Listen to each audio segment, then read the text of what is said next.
Amén. Y así queda con nosotros nuestro hermano Misael. Dios les bendiga.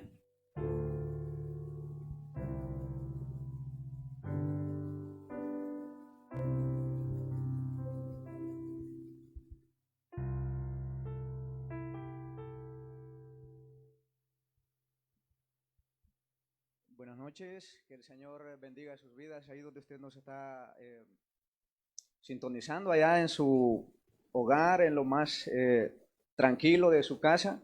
Damos toda la gloria y toda la honra a nuestro Dios en esta oportunidad, sabiendo que es por su gracia que hasta aquí hemos llegado, es por su buena voluntad, es por su misericordia que hasta este tiempo Él nos ha sostenido. Amén. Y estamos en tiempo de familia. Estamos hablando precisamente de la familia, ya que es un tema que es de mucho interés, porque primeramente le interesó a Dios y sabemos que Dios está bastante interesado en el bienestar de las familias, en la solidez de las familias, y hoy más que nunca sabemos que hay una gran necesidad en cada hogar, en cada familia, de tener a Dios como el único soporte, la solidez perfecta para que las familias prevalezcan ante las adversidades de la vida. Quiero dar una introducción conforme a lo que conocemos respecto a este tiempo de las familias. Mire, hace un poco más de 20 años creo que la ONU determinó esta semana, la última semana de agosto, como la semana de la familia. Mire qué importante. Ni siquiera se dio a conocer primero por medio de la iglesia, sino por medio de la ONU. Pero esto se entendió como una ocasión para meditar sobre el rol de la familia en la sociedad, ya que hoy sabemos que la sociedad misma refleja lo que en las familias se vive. Y claro que, por supuesto que la iglesia, que el cristianismo tomó mucho a bien esta idea, y claro, ¿por qué no? Y luego se incluyó también el matrimonio, porque sabemos que, y estamos muy seguros de que la relación entre un esposo, una esposa, esta relación aprobada por la ley de Dios, aprobada también por la ley terrenal, eso aporta una importancia enorme en el desarrollo de la familia o en el desarrollo de la vida familiar. Miren qué importante. Estábamos hablando de familia, ahora estamos hablando de matrimonio, porque la familia tiene que ver con el matrimonio. Ahí inicia todo, en el matrimonio. Por eso le damos gloria a Dios, porque Él nos permite entender hoy en día muchas cosas que antes no entendíamos. Hoy nos damos cuenta que el matrimonio, que en el matrimonio, que en la familia hay un triángulo muy importante que consta de un esposo, Dios y una esposa. Y eso da como resultado una familia totalmente, completamente sólida. Un esposo, una esposa que están cada día constantemente buscando una dependencia del Padre. Eso va a dar como resultado que luego aparezcan hijos que están siendo sanamente edificados, sanamente enseñados, sanamente instruidos, porque todo está dependiendo de Dios. Este es el triángulo de una familia exitosa. Todo tiene que ver, el matrimonio está totalmente viendo al Padre, viendo a Dios, dependiendo de Dios constantemente, porque solamente de Él podemos nosotros recibir las enseñanzas que posteriormente vamos a dar a nuestros hijos. O sea, es imposible que yo pueda instruir o bien instruir a mi hijo si yo no estoy siendo bien instruido por aquel que sí sabe instruir. Él es nuestro Dios. Por eso es que no puedo yo dar lo que no tengo. No puedo yo transmitir lo que no se me ha transmitido. Por eso aquí la necesidad de que el matrimonio, de que la familia esté volcada totalmente, buscando la dirección de Dios, buscando cada día esa dependencia de nuestro Dios. Pero, ¿qué pasa cuando Dios no es el centro de la familia? Esa es una gran pregunta que tenemos que resolver. Esa es una gran pregunta que tenemos que hacernos cada día. ¿Qué pasa si Dios no es el centro de nuestra familia? Si Dios no es el centro de nuestro matrimonio. Voy a recalcar esto. Y esto es muy importante. Miren, empezamos hablando también de la sociedad. Hoy tenemos una sociedad que ya todos conocemos el rumbo de nuestra sociedad hoy en día. Hay hogares que están destruidos, hay como resultado a la destrucción de los hogares, hay hijos que están cada día pervirtiéndose, enredándose, perdiéndose. Esto es la sociedad de hoy en día, pero también estamos hablando de la familia, que tal es la familia, así es la sociedad, pero antes que la familia es el matrimonio y es necesario que Dios siempre sea el centro. Pero, ¿qué pasa cuando Dios no es el centro? Vamos a ir a un pasaje bíblico porque es necesario que esta parte la podamos entender mucho mejor tomando una referencia bíblica. Vamos a ir primeramente ahí al libro de Samuel. Bueno, preguntábamos, ¿qué pasa cuando Dios no es el centro de nuestra familia? Vale decir esto, que es muy importante. Si Dios no es el centro de nuestra familia, de nuestro matrimonio, obviamente hay otras cosas, hay otras sustancias, hay otras situaciones, hay otro rey que ha quitado al Rey de Reyes y Señor de Señores del centro de nuestra familia, de nuestro matrimonio. Y menciono algunas cosas como la idolatría. Idolatría es todo aquello que desplaza a Dios del lugar que solamente Dios se merece y se implanta Él como el centro. Cosas podríamos llamarlo como trabajo, podríamos decir, lo podríamos encerrar todo en solamente estas palabras, intereses propios. Muchas veces hay intereses propios que toman el control totalmente de nuestro corazón, por ende, Dios pasa a ser como una segunda alternativa o una última alternativa.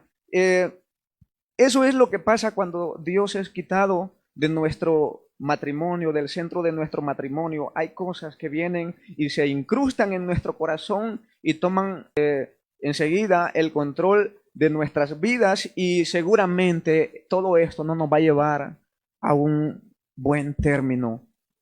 Allí en el libro primero de Samuel, quiero leer unos cuantos versículos en el libro primero de Samuel, en el capítulo, vamos a leer en el capítulo 15 y vamos a leer lo vamos a leer para la gloria del Padre y del Hijo y del Espíritu Santo. Mire cómo inicia, dice que Saúl desobedece y es desechado. Todos sabemos que Saúl es el rey que Dios un día levantó, un hombre que Dios levantó un día para ponerlo como rey sobre Israel.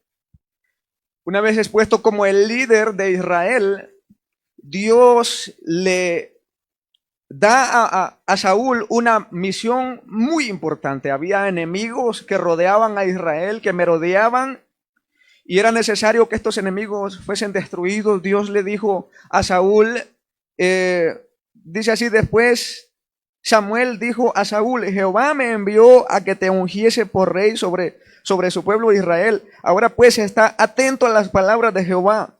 Así ha dicho Jehová de los ejércitos: yo castigaré lo que hizo Amalek a Israel al oponerse en el camino cuando subía de Egipto. Ve pues y hiere a Amalek y destruye todo lo que tiene y no te apiades de él. Mata a hombres, mujeres, niños y aun los de pecho, vacas, ovejas, camellos y asnos. Así de sencillo, Dios le dice por medio de Samuel a Saúl: mata todo lo que tiene vida, todo lo que respire es o debe de ser asesinado. hombres, mujeres, niños, aún los de pecho, vacas, asnos y todo lo que Amalek en aquel tiempo tenía. Era un enemigo de Jehová, era un peligro inminente, era un peligro constante y era necesario raer aquella nación de Amalek que había demostrado desprecio, que había demostrado rechazo a el pueblo de Dios cuando traspasaba el desierto. Pero ¿qué pasa con Saúl? Mire que para llegar a esa parte que quiero mencionar, quiero también decir unas cosas, dar unos datos acerca de la vida de Saúl. Saúl era un hombre al cual Dios puso como el principal de Israel, un hombre que en sus inicios obedecía totalmente a Dios. Y allá por el capítulo 10 dice la palabra que el Espíritu de Jehová vino sobre Saúl. ¿Y qué le parece? Saúl estaba entre el grupo de los que profetizaban, entre el grupo de aquellos que hablaban con determinación de parte de Dios, en el grupo de aquellos que hablaban exactamente lo que Dios quería anunciar. Y mucha gente al ver a Saúl, dice la palabra que eran impresionados cómo Saúl está profetizando. Pero vemos que aquí ahora en el capítulo 15 de primero de Samuel, las cosas van a cambiar de una manera tan drástica. Luego de un Samuel totalmente renovado por el Espíritu, ahora Dios le encomienda esta misión. Y en el versículo 8 dice así, del capítulo 15, dice que, y tomó vivo a Agag, rey de Amalek, pero a todo el pueblo mató a filo de espada. ¿Qué le parece? Dice que mató a todo el pueblo a filo de espada, pero ¿qué? Dejó vivo al rey Agag, rey de Amalek. Lo deja vivo. ¿Qué pasa con Saúl? Está obedeciendo a media. Está obedeciendo en base a su conveniencia. Está obedeciendo en base a sus intereses. Un hombre que deja de poner la mirada totalmente, el corazón totalmente en Dios y ahora se está dejando guiar por sus propios intereses, por su propia conveniencia. Y el 9 dice, y Saúl y el pueblo perdonaron a Agag y a lo mejor de las ovejas y del ganado mayor, de los animales engordados y de los carneros y de todo lo bueno, y no lo quisieron destruir, mas todo lo que era vil y despreciable destruyeron. ¿No le parece gracioso?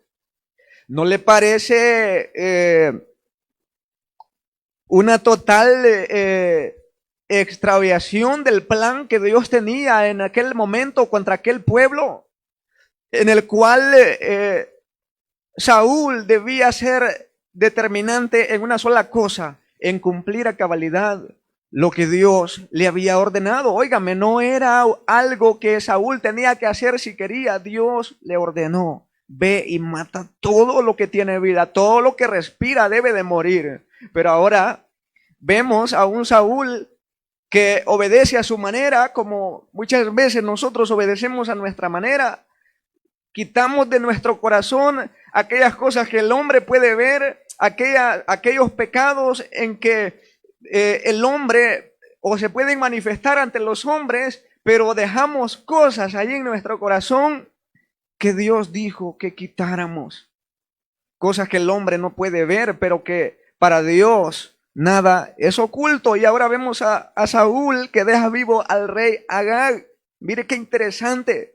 Y no solo eso, mire, dice que dejó vivo al rey y a lo mejor de las ovejas. Como quien dice, todo el ejército, por favor, pongan atención. Vamos a eliminar todas las vacas, todas las ovejas, pero por favor maten solo las que están flacas. Maten solo aquellas que se ven todas huesosas, todas aquellas que se ven maltratadas, aquellas que están llenas de garrapatas. Y por favor, es una orden mía, dejen lo más hermoso, dejen las más gordas. Esa fue, mire cómo se cambia el propósito de aquella misión. Simplemente Dios dijo, maten todo. Y ahora viene Saúl y dice, maten solamente aquello que es despreciable. Qué terrible, ¿no? Ahora han dejado vivos primero al rey y a los animales engordados, de lo mayor, dice, de los animales engordados, de los carneros y de todo lo bueno, y no lo quisieron destruir, mas todo lo que era vil y despreciable destruyeron. Qué terrible cómo un hombre es capaz, cómo podemos ser capaces nosotros de obedecer al 50% y que del otro 50%. Cuando Dios dice, hágase esto, tiene que hacerse, porque la voluntad de Dios es buena, es agradable y es perfecta. Y muchas veces nosotros somos guiados según nuestro instinto, según nuestra corazonada, como decimos muchas veces. Somos guiados según nuestras concupiscencias, pero Dios dijo, hágase como yo lo ordeno hoy. Y mire, Dios fue quitado del corazón de aquel hombre. Dios fue quitado de entre lo más profundo de aquel hombre y fue puesto la codicia. Vemos a un a un Saúl que es movido tras la codicia. Vemos a un Saúl que es impulsado por la codicia a tomar lo mejor de lo mejor y destruir solamente aquello que era vil, que era menospreciado. La codicia, la idolatría, todo aquello que quita o desplaza a Dios del orden correcto. Dios tiene que ser siempre el primero en nuestras vidas. En cada decisión que hemos de tomar, Dios siempre tiene que ser el primero. ¿Por qué hemos nosotros de tomar la determinación de desarrollar cierta función, cierta tarea a como a nosotros nos place? No, Dios dijo una cosa, hazlo de esta y de esta manera. Pero cuando nosotros lo hacemos o cambiamos simplemente un punto, algo específico de toda la instrucción divina, entonces estamos en problemas. Entonces estamos en conflictos y no con otros, sino con Dios. Hay intereses propios que muchas veces nos van a llevar, nos van a tirar por la borda. Hay intereses propios que nos van a llevar a la destrucción. Hay intereses propios que muchas veces nos van a llevar a ser traspasados por dolores, a ser traspasados por lamentos, a ser traspasados por situaciones, óigame, como cristianos, como hijos de Dios. En muchas ocasiones tendremos que pasar por situaciones difíciles, tendremos que enfrentar adversidades, tenemos que pasar tiempos de prueba. Pero ojo, no sea que el tiempo al que nosotros estamos llamando prueba sea un azote más bien, resultado de nuestro propio proceder, de el proceder conforme a nuestras concupiscencias, conforme al deseo de nuestro corazón. Es posible que estemos haciendo la voluntad de Dios parcialmente, superficialmente, pero ojo a esto, Dios conoce la verdadera intención de nuestros corazones. Todo aquello que ocupa el lugar de Dios, eso debemos de quitarlo de nuestras vidas. Debemos decirle al Señor, es necesario, Señor, que me ayudes, porque no puedo quitar esta situación, esto que me quita una relación contigo, esto que me impide, esto que obstaculiza el que yo te busque libremente. Quítalo de mi vida, quítalo de mi corazón, quítalo de mi familia, porque me estorba para poder ser, para poder llegar a donde tú quieres que yo llegue. Y vemos cómo la vida de Saúl va en un total retroceso, en un total degrado espiritual. Un hombre que obedecía plenamente, ciegamente a Dios, ahora es un hombre que le falta fe. Ahora es un hombre que ha sido quitado del reino, y no solamente él. Recuerde que en Israel, tanto como en algunos países en la actualidad, había una dinastía. Usted era padre, rey de X país, automáticamente usted dejara de ser rey porque muriese o porque le faltase la fuerza necesaria. Quien tomaba el trono, quien asumía el trono, quien subía al trono era luego su hijo mayor, y así una cadena, una sucesión de reyes. Eso era una dinastía en aquel tiempo. Mire cómo Saúl, por causa de la desobediencia, por causa de la idolatría que se encontró en su corazón, por causa de la codicia que se encontró en su corazón, lo echó a perder todo. Y vaya que eso seguramente en aquel tiempo sí dolía. Vaya que eso en aquel tiempo sí ardía. Porque todos hoy en día como padres, y usted es padre me va a entender muy bien, porque ahora yo también lo soy, y cada vez que trabajamos, que nos esforzamos, que damos a veces más allá de nuestra fuerza, en algún momento nos detenemos a pensar, todo esto también lo estoy haciendo porque quiero, porque anhelo, porque sueño con ver a mi hijo en esta escala. Sueño con mi hijo en una condición mucho mejor de la que yo estuve a la edad de él. Y nos esforzamos como padre, pero imagínese si en algún momento ya nuestras fuerzas ya no nos dan por alguna razón, por desobediencia, somos azotados y ya no podemos cumplir ese sueño de ver a nuestros hijos. Eso es frustrante. Eso es horrible y era precisamente lo que estaba pasando en la vida de Saúl en aquel momento cuando él ve que aquella dinastía era destruida, era quitada por causa de la desobediencia. Su vida viene en deterioro, su vida viene en un retroceso horrible y cada vez era peor. Vemos más adelante como un Saúl que se llena de celos, donde un día Dios estuvo, ahora él tiene celos ¿de quién? Tiene celos de David, en un momento que vienen de la batalla triunfantes, y David era diestro con la espada, era un hombre que se destacaba en medio de aquel ejército, que mataba gigantes, y todo el pueblo, las doncellas, todos los jóvenes, las jóvenes, dice la palabra que cantaban, Saúl mató a sus miles, y David a sus 10,000, y vemos como en aquel corazón de aquel Saúl, cómo se llena de celos, de envidia, y vemos que cada vez la vida de Saúl se va extraviando cada vez más de aquello a lo cual Dios lo había llamado, de aquello a lo cual Dios, o para lo cual Dios lo había levantado. Se llena de celos, se llena de rabia, y en muchas ocasiones quiso asesinar a David. Y no solo eso, vemos cómo más adelante Saúl llegó a tal deterioro en su vida espiritual que terminó consultando a una bruja, a un medium, aquellos que se comunican con los muertos, aquellos que se comunican con los espíritus que están en otra dimensión. Saúl, luego de que tenía contacto con Dios, que en algún momento el Espíritu de Jehová hablaba a su corazón, ahora Dios dice la palabra que así como envió a su espíritu a Saúl, también ese espíritu dice que un día se apartó de Saúl. Ya no había ninguna comunión con Dios y fue necesario, según él, ir y consultar al espíritu de Samuel por medio de una medium. Y vemos cómo esta persona, allí ocurre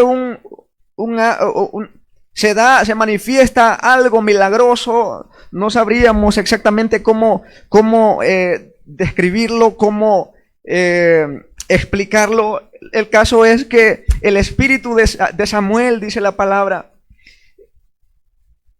ascendió y tuvo contacto con Saúl. Y viene en el mismo libro, primero de Samuel, dice en el capítulo 28, mire qué interesante.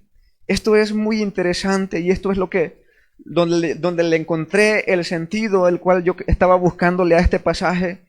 Dice en el capítulo 28, en el versículo 18, cuando el espíritu de Samuel sube y dice que le dijo a Saúl, como tú no obedeciste a la voz de Jehová, ni cumpliste el ardor de su ira contra Amalec, por eso Jehová te ha hecho esto hoy. ¿Qué había pasado? ya la presencia de Dios no estaba con Saúl, ya la dinastía que había sido entregada se había perdido. Y el 19 dijo, y Jehová entregará a Israel también contigo. Mire qué importante esto. Ponga atención a esto, porque mire que muchas veces nosotros creemos que le fallamos al Señor y creemos que todo se quedó ahí. Y por ahí hay un viejo refrán que dice que la manzana podrida, dice que contamina todas las manzanas que están a su alrededor, más o menos. La idea es esa, usted me entiende. Y Saúl había pecado contra Jehová, pero podríamos decir, sí, Saúl pecó. ¿Cómo podríamos nosotros incriminar también a los que están a su alrededor? Pero ahora Jehová le dice por medio de aquel espíritu de Samuel, también Jehová entregará contigo en manos de los filisteos al pueblo de Israel. Y mañana estaréis conmigo. ¿Qué le dijo? En otras palabras, mañana tú ya estarás muerto. Mañana tú ya estarás en otra dimensión. Mañana tú serás asesinado, porque le dice, mañana estaréis conmigo, tú y quién, tú y tus hijos. Hablaba de los hijos de sangre de Saúl. Mire cómo este pecado llevó a la destrucción, tanto al principal, Saúl, que fue el que cometió el error de no obedecer a Dios, y este pecado lo llevó a la muerte tanto a él como a sus 3 hijos. Y es interesante porque mire que en una sola batalla ellos pierden su vida. Ellos son asesinados en una sola batalla. Se cumplió la palabra que Dios o que el espíritu de Samuel había dado a Saúl, pero todo tuvo que ver con un acto que debería de ser vergonzoso, como aquel hombre tomó aquella misión a su manera, desarrolló aquella misión a su conveniencia, y esto le trajo mucho dolor, eso le trajo incluso la muerte y la muerte de sus hijos. Pero si nosotros nos pusiéramos a estudiar más acerca de la vida de Saúl, vamos a ver que aún después de él, el mal siguió, el mal continuó. ¿No recuerda usted a un tal Mefiboset, que era hijo de Saúl, era nieto de Saúl? Y en un momento David, cuando ya era rey de Israel, dice a un tal Siba, oye Siba, ¿hay alguno de la casa de Saúl? ¿Ha quedado alguno de la casa de Saúl al que yo haga misericordia? Y solamente había quedado uno de la casa de Saúl, el tal era Mefiboset. Significa que la casa de Saúl, la familia de Saúl, había sido exterminada casi por completo. Mire qué terrible. Todo por el pecado. Todo porque un día Dios fue quitado del corazón de Saúl. Mejor dicho, Saúl lo quitó de su corazón y automáticamente lo quita del seno familiar, lo quita del centro de su hogar, y toda esta maldición le viene a toda su casa. Mire qué horror. Toda la familia es exterminada. ¡Qué terrible! ¿A qué nos lleva esto? A mí me lleva, y quiero que pensemos en esto, ¿cuál es la condición de la sociedad hoy en día? Vemos como lo que mencionaba al principio, como hijos que están siendo enredados por las maras, por las pandillas, hombres y mujeres que están siendo enredados por vanidades, por la drogadicción, por todo tipo de ocultismo, por la drogadicción, por tantas cosas que hoy vemos la familia que está siendo azotada. Tenemos una sociedad hoy en día que está siendo quebrantada, está siendo desquebrajada. ¿Por qué? Porque Dios ha sido quitado del centro de los matrimonios. Dios ha sido quitado del centro de la familia, y esto no debe de suceder. Esto no debe de seguir. Es necesario que se levanten hombres y mujeres. Si usted me está escuchando, si usted está poniendo atención, si usted está siguiendo esta transmisión, sepa esto: necesitamos hombres y mujeres que se paren en la brecha, hombres y mujeres que digan: ya basta de toda impiedad, de toda injusticia que se está llevando a nuestros jóvenes, que está arrasando contra nuestras familias. Es necesario un cambio, y sepa esto, amigo, amiga, hermano, hermana que me está oyendo. Sepa esto, que para eso es necesario no un esfuerzo del gobierno. Ponga atención, no necesitamos un esfuerzo de algún ente político, no necesitamos un esfuerzo humano solamente. No necesitamos eso, más que eso, necesitamos que las familias vuelvan al lugar que les corresponde, al lugar donde Dios las ha llamado. Es necesario que las familias vuelvan a humillarse en la presencia de Dios. Es necesario que las familias quiten todo estorbo de su centro y pongan al Señor como base sólida, como base inquebrantable. Es necesario que las familias vuelvan a amar a Dios sobre todas las cosas. Es necesario que quitemos toda avaricia de nuestros corazones, que quitemos toda codicia de los corazones, porque he visto muchas familias que están en el deterioro, hijos que están siendo criados prácticamente sin la protección de un padre, sin la protección de una madre, porque aunque ellos están ahí, aunque los padres están ahí, aunque los líderes están ahí, estos están dedicando más tiempo a otras cosas. ¿Qué me dice de su trabajo? Su trabajo es lo más importante. Me dice algo así como: si no trabajo, mi familia no come. Tengo que partirme el lomo para que mi familia tenga lo que yo quiero que tengan, aquello que yo soñé respecto a ella. Óigame. Dice la Biblia en el libro de Salmos 127, en el capítulo 3, si no me equivoco: en vano es que trabajéis, en vano es que os esforcéis y comáis incluso pan de dolores. En vano nos estamos esforzando, porque es posible, amigo, hermano, que estemos trabajando mucho más, ganando mucho más allá en nuestro trabajo, en una empresa que ni siquiera es de nosotros. Es posible que estemos ganando mucho dinero, pero ¿qué de nuestra familia? La estamos tirando a la basura. Estamos tirando a la basura aquella formación que como a padres se nos ha delegado respecto a nuestros hijos.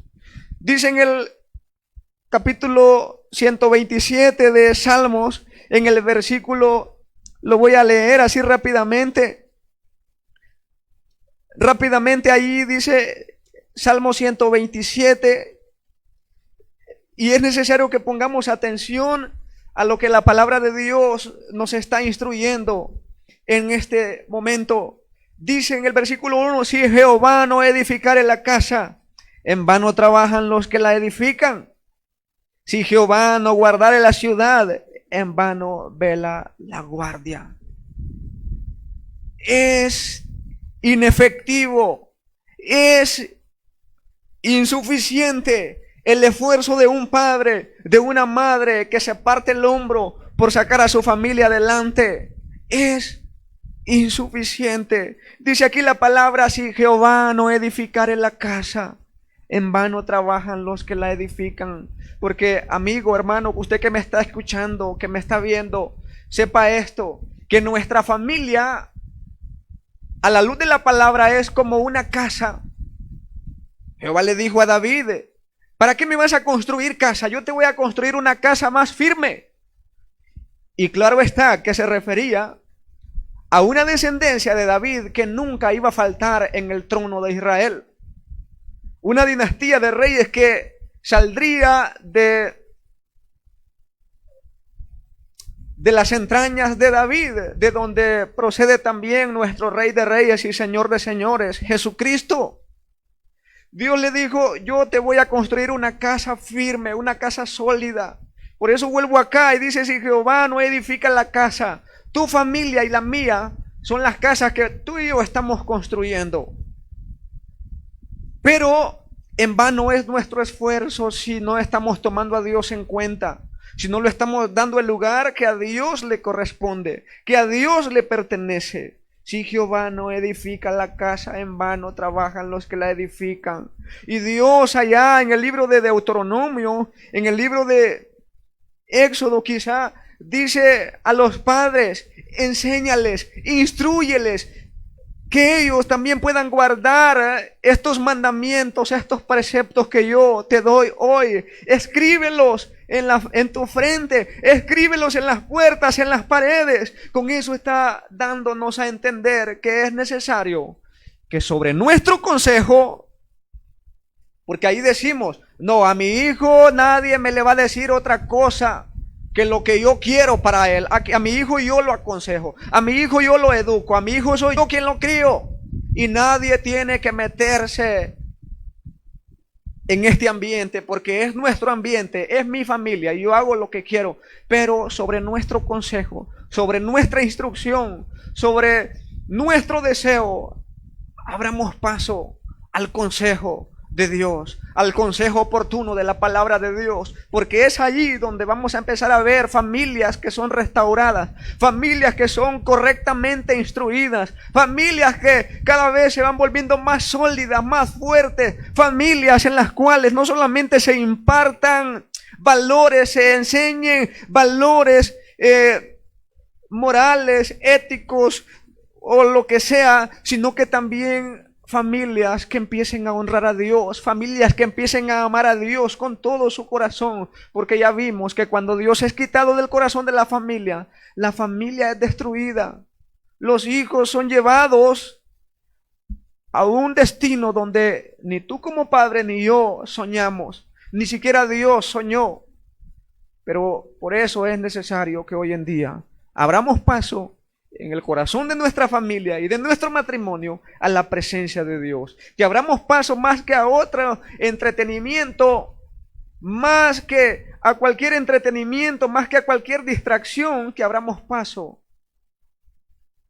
al hacer la voluntad de Dios, al arrodillarnos delante de Dios, porque una familia que permanece honrando a Dios, que permanece buscando constantemente a Dios, yo creo y yo confirmo que es una familia totalmente estable, es una familia totalmente sólida. Y esto es lo que hoy en día se ha perdido.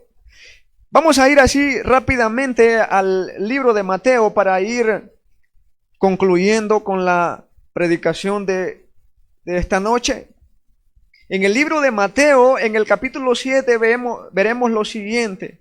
Un pasaje muy importante que, claro está, que aquí se refiere primeramente, o la intención del que lo escribe, o la intención de Jesús, primeramente es que nuestras vidas tienen que estar establecidas en aquella roca inconmovible, en aquella piedra angular que fue desechada por los edificadores, en aquel Cristo que es la cabeza, que es el centro, que es esa base sólida, inquebrantable. Y dice así lo que habíamos anunciado, Mateo 7, en el versículo 26, dice lo siguiente: pero cualquiera que me oye estas palabras y no las hace, le compararé a un hombre insensato que edificó su casa sobre la arena.